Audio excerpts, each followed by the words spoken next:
Welcome back everyone to Most Amazing Top 10. Today I'm back again with another time capsule kind of video. This is going to be another casual one. I'm not just going to make it as a list. There's no sort of 1 to 10. It's just me sharing some stories that I found. If you haven't seen any of my other time capsule videos, then go and check them out. There should hopefully be one floating somewhere up there right now. Check that out if you find time capsules scary or just interesting. But do it after this video because my name is Danny Burke and these are the scary time capsules we should open in 2019.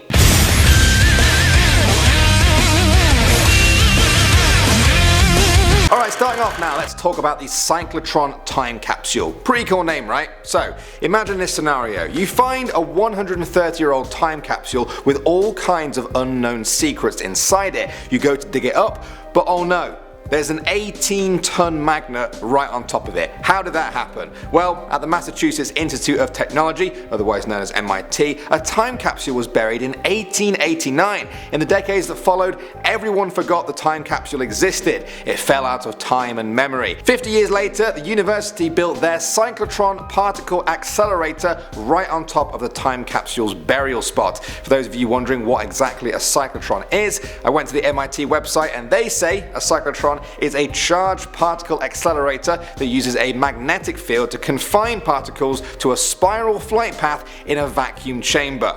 Don't worry if that doesn't make any sense to you, it doesn't to me either. All you need to know is that it's essentially a massive magnet. It was right on top of the time capsule, and so by the time anyone remembered it was there, it was kind of already too late. Eventually the cyclotron was deactivated, but that didn't really help the situation. The 18-ton magnet was still just sitting on top of the time capsule. It's too big to move right now, nobody knows what's inside the time capsule, and it's been like this for 130 years now and counting. At this rate, it may go on to be the oldest time capsule in America. Moving on now, we have the Baltimore Box. This is a 104-year-old time capsule found in Baltimore in 2014. It was discovered during the renovation of the original Washington Monument. It had been placed behind a plaque in a small enclosed space on September 12, 1915. Monument officials discovered it while restoring the interior of the monument. They wanted to know what the original plaster looked like, and so they looked behind the plaque, and there, to their surprise, was the time capsule. Now they believe the time capsule contains commemorative programs from an event and copies of the local newspaper, which is the Baltimore Sun. Naturally, the next step was to open this thing up. However, there was a catch. The reason for the initial renovation was because the monument was suffering from water damage. The time capsule was also in danger. Conservationists feared that the time capsule's contents had been exposed to the dampness for nearly a century and that it may not survive an opening. The box was moved to the nearby Walters Art Museum for safekeeping while restoration continued on the Washington Monument. It was thought the box might never have been opened, but then in 2015 they went for it. To their surprise, the contents were in much better condition than they had originally feared. Now there is debate as to whether they should open the other one at all, but a lot of people say it might be a lot better. So just, go for it. Crank that open. Moving on now, we have Patra. That's the name of a very famous time capsule from India that many people want to open, but first they'll have to find it. In the 1970s, Prime Minister Indira Gandhi was the much loved leader of India. It was somewhat of a golden age, at least for her career. She wanted a way to solidify this moment forever, to capture it so that future generations would know what that time in India was like. It was also 25 years since India gained independence from the British Empire, so it seemed like a good occasion for a time capsule. The government was also keen on documenting the first 25 years of this new independent India. Because of all this, they decided to build the time capsule and name it Patra. The Indian Council of Historical Research were tasked with coming up with the most important moments in Indian history to put into the time capsule. Professor Krishna Wami led the team and set about getting a huge manuscript ready. Everything looked good, but then things took a turn for the worst. The professor sent his manuscript to famous historian T. Badranath for his opinion.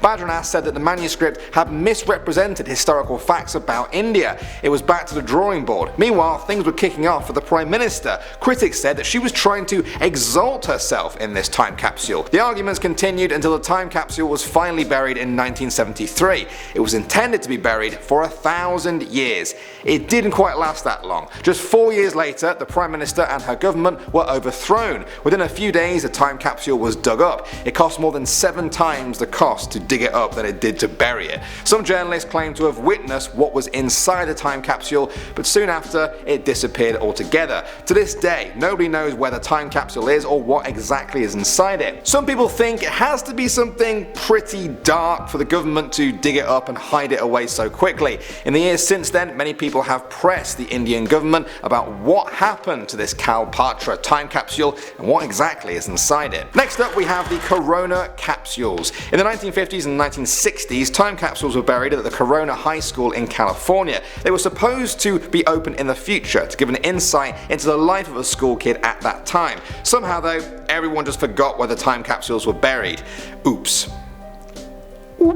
In 2012, a team of archaeologists used radar equipment over concrete slabs at the former school, hoping to pick up a signal from the 17 missing time capsules. Some of the former students actually attended, and they too could only guess as to where they were. Some people thought that the capsules may have actually been removed and then moved to the new high school during construction. This new search that everyone was taking part in was pushed because of a pilot TV show for the Travel Channel about unearthing unusual things. They used the radar scans to create three-dimensional images of the ground below. They detected two spots that seemed unusual. The first one was a false alarm. An archaeologist had uncovered a concrete slab only to find a heap of concrete and plaster underneath it. 6 hours later, the team found a buried surface about 12 feet long by 5 feet wide and about 3 feet below the surface. It seemed promising, but the box they found did not resemble the time capsule that had been buried before. The school is now the historic civic center, and the council is reluctant to keep digging it up to search for these time capsules. By the end of that day in 2012, the team had given up hope.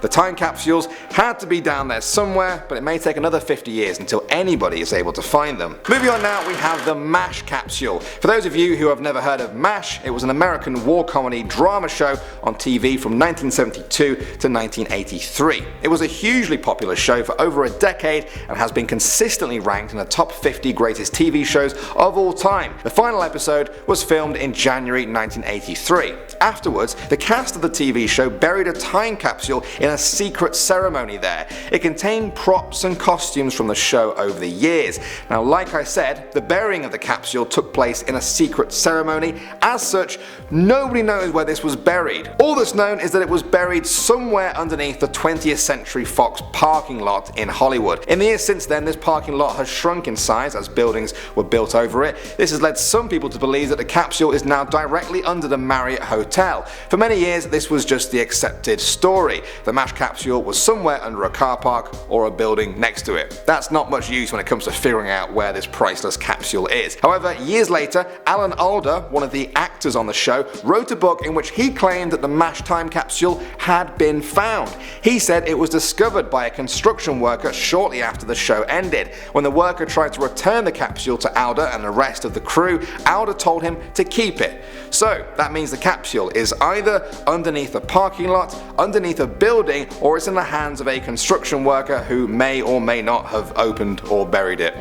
Well, at least we've narrowed it down. Alright guys, that is that. Another time capsule video out of the way. Which of those was your favourite story? Also, should we open time capsules or are they better left untouched, at least for now? I've seen some of you guys say that we should leave time capsules for a very long time, like 500 years or even thousands of years. I've seen others say that we should open time capsules almost as soon as we can, and that no time capsule should be left for more than about 100 years. Where do you stand on the issue? If you've watched this far into the video, I know you have an opinion on time capsules, so make yourself heard. We're going to finish off the video today looking at a few comments from my scary locked doors video. We've got this comment here that says, why did I even think watching this at night was a good idea? I've seen this comment crop up quite a lot in our videos over the years, and I'm sorry, but you've only really got yourself to blame. If we put scary in the title and make a sort of scary thumbnail, then there's a good chance that it's going to be a little bit scary. If you see the video when you first wake up in the morning, great, watch it then. If you don't see it until you're about to go to sleep, just leave it. Leave it till tomorrow. It will still be there in the morning, I think. And finally, we're going to end on a funny note. Dylan Cambier had a joke for us that reads, what did the librarian say to his son? And then I had to click read more to see the punchline, and it just said read more. Yeah, the librarian told his son to read more. amazing. I want to know how long this joke has been a thing. Is this a new joke, or have I just not been paying attention to YouTube comments? Either way, thanks for that, Dylan, and thanks to all of you for watching today. My name is Danny Burke, and I will see you all in the next one.